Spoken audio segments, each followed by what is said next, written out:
हरियाणा के मुख्यमंत्री प्रताप सैनी जी कहते हैं कि किसान हमसे बहुत खुश हैं। हम पूछना चाहते हैं नयाब सिंह सैनी जी से कि अगर हरियाणा का किसान इतना ही खुश होता तो आज जगह जगह बैरिकेड लगा के आपने किसानों को क्यों रोका? आप उनके घरों में जाके किसानों को नजरबंद करने की कोशिश क्यों कर रहे हैं? आप सोचते हैं कि आप बंदूक के दम पर लोकतंत्र को कुचल देंगे, लेकिन आपको हम कहना चाहते हैं नयाब सिंह सैनी जी कि ये किसान कौम है। किसान कौम ये ना तो झुकेगी, ना दबेगी और ना ही पीछे हटेगी।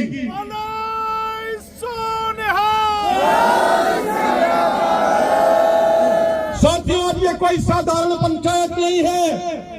सरदार जगजीत सिंह डल्लेवाल जी की भावना थी कि रोजाना हजारों किसान मेरे से मिलने आते हैं, लेकिन डॉक्टर जो एहतियात बरतते हैं उनके कारण उनसे मेरी मुलाकात नहीं हो पा रही। मेरा मन बड़ा दुखी होता है।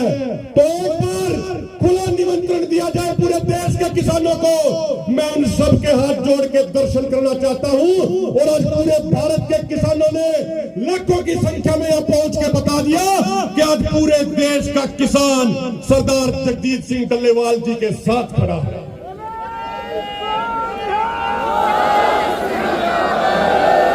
पागरा तक 40 किलोमीटर पीछे तक जाम लगा हुआ है। उस तरफ हरियाणा वाली साइड नरवाना तक जाम लगा हुआ है। नरवाना रेलवे स्टेशन पे सैकड़ों किसानों को गिरफ्तार कर लिया, उनको रोक लिया, लेकिन उसके बावजूद खनौरी मोर्चे पे डल्लेवाल साहब के दर्शन करने के लिए लाखों किसान यहाँ पे पहुंचे हैं।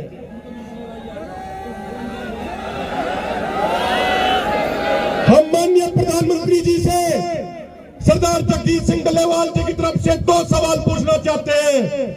माननीय प्रधानमंत्री जी, आप हमें इस देश का नागरिक मानते या नहीं मानते, इस बात का जवाब आपको देना चाहिए।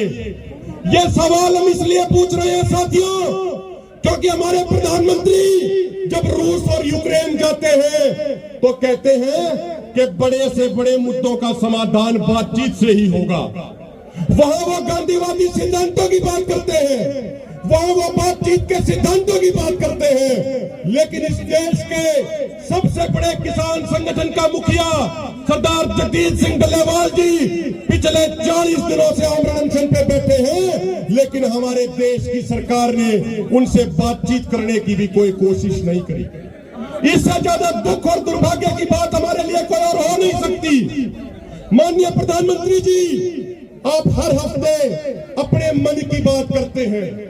मैं कहूंगा मन की बात करते नहीं हैं, इस देश के ऊपर अपने मन की बात जबरदस्ती थोप हुए हैं। हम आपसे प्रार्थना करना चाह रहे हैं कि एक बार इस देश के किसान की मन की बात भी सुन लीजिए। एक बार सरदार जगजीत सिंह डल्लेवाल जी की मन की बात भी सुन लीजिए। खाली अपनी बात थोपने से काम नहीं चलेगा। दूसरा सवाल उनसे पूछना चाहते हैं, माननीय प्रधानमंत्री जी, जब आप 20 मई 2014 को पहली बार संसद के अंदर जा रहे थे तो संसद की सीढ़ियों पे आपने लंबे लेट के नमस्कार किया था और कहा था कि ये संसद मेरे लिए मंदिर की तरह है, इस संसद की हर भावना का मैं सम्मान करूंगा।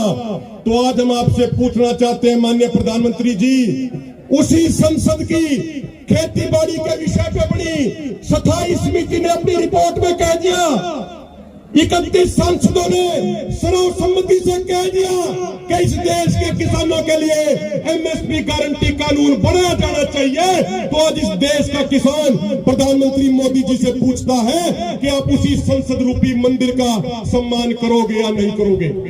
आप सभी पार्टियों से मिलकर बनी हुई कमेटी की भावना का सम्मान करोगे या नहीं करोगे? इस बात का जवाब इस देश का किसान जानना चाहता है। साथियों, सरदार जगजीत सिंह डल्लेवाल जी हर पल कुर्बानी के नजदीक जा रहे हैं। हर समय वो कुर्बानी के नजदीक पल पल जा रहे हैं।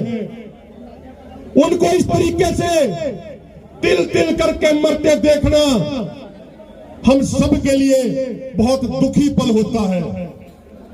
मन बड़ा भारी होता है, लेकिन सरदार डल्लेवाल जी ने एक बात कही है, जो बात इस बैनर पे भी लिखी हुई है, उन्होंने कहा है कि अगर मेरी शहादत होने से इस देश के किसानों की आत्महत्याएं रुकती है तो मुझे अपनी शहादत मंजूर है। अगर मेरी शहादत से वो किसानों के बच्चे अनाथ होने से बच जाते हैं तो मुझे अपनी शहादत मंजूर है। इनका कहना है कि अगर मेरी शहादत होने से इस देश के किसानों को एमएसपी गारंटी कानून मिल जाता है तो मुझे अपनी शहादत और कुर्बानी मंजूर है।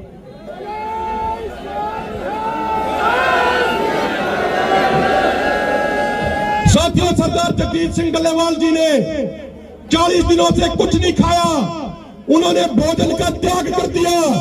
मैं आपसे एक बात पूछना चाहता हूं, जब सरदार जगजीत सिंह डल्लेवाल जी ने 40 दिनों से कुछ नहीं खाया, सब कुछ छोड़ दिया, तो क्या हम सरदार जगजीत सिंह डल्लेवाल जी की सुरक्षा के लिए अपनी नींद नहीं छोड़ सकते? क्या अपनी नींद छोड़ सकते या नहीं छोड़ सकते?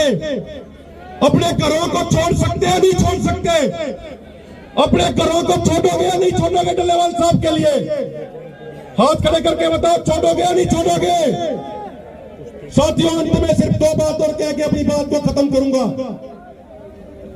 सरदार जगजीत सिंह डल्लेवाल जी एक प्रार्थना आपसे करते हैं कि कुछ भी हो जाए लेकिन पुलिस को मेरे नजदीक मत आने देना, मेरी गिरफ्तारी मत होने देना। डल्लेवाल साहब का आपसे वादा है कि जिस रास्ते पे वो चले हैं उस रास्ते की एक ही मंजिल है, या तो उनकी कुर्बानी होगी या एमएसपी गारंटी कानून बनेगा। तो इसलिए हम सबकी जिम्मेदारी बढ़ती है, हम सबकी जिम्मेदारी बढ़ती है कि बिल्कुल पहरेदारी पूरी मजबूती से हम करने का काम करें। अंत में कुछ नारे लगवा के मैं अपनी बात को खत्म करूंगा और इतनी ही प्रार्थना आप सबसे करूंगा। साथियों, किसी तरीके की ढिलाई नहीं बरतनी। सरदार डल्लेवाल जी भी अभी अपना संदेश देंगे, जरूरी संदेश वो आपसे साझा करेंगे। इसीलिए पूरे नारों के जोश के साथ सरदार जगजीत सिंह डल्लेवाल जी की ऊर्जा को बढ़ाने का काम करें। किसान मजदूर एकता जिंदाबाद। अपने अपने झंडे भी ऊपर कर ले एक बार सारे साथी अपने अपने झंडे ऊपर कर ले, जहां तक भी आवाज जा रही है। किसान मजदूर एकता जिंदाबाद, सरदार जगजीत सिंह डल्लेवाल जिंदाबाद, सरदार जगजीत सिंह डल्लेवाल